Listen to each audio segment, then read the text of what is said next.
This is Tom Goolsby, and this is my article for the week. Sunshine Law needs teeth. Do you know what happens in North Carolina if a government board, agency, or commission refuses to obey the state's sunshine laws requiring open meetings and records? Absolutely nothing. In other words, your local school board, county commission, city council, or airport authority can decide to have closed meetings by going into executive session just because they feel like it.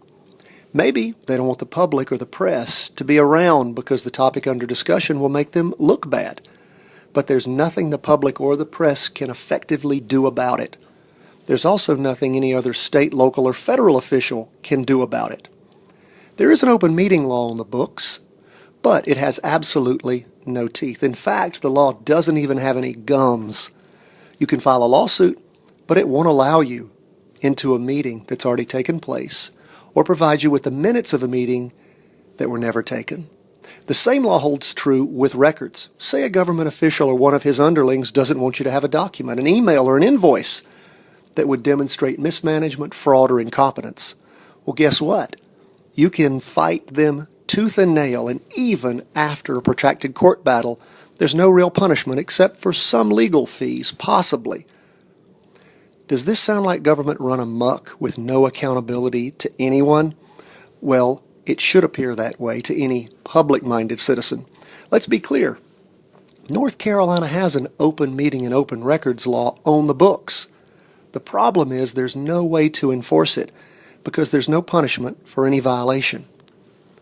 Here's a real-life example of how bad it can get. A local alcohol beverage control board in southeastern North Carolina decided that it did not want to address issues regarding an outrageously high salary it was paying its director. Guess what the board did?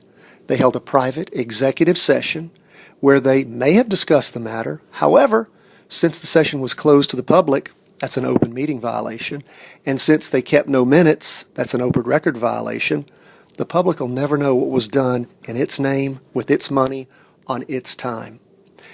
There's a way to stop this madness, and there is a simple fix. A bill was introduced in the last session of the General Assembly to criminalize open meeting, open record law violations. Although the public likes the idea, government bureaucracies and politicians don't. Why? Well, it's great to act with impunity as long as you're in charge and not paying the bills. After all, it's worked great for czars, kings, and potentates for centuries.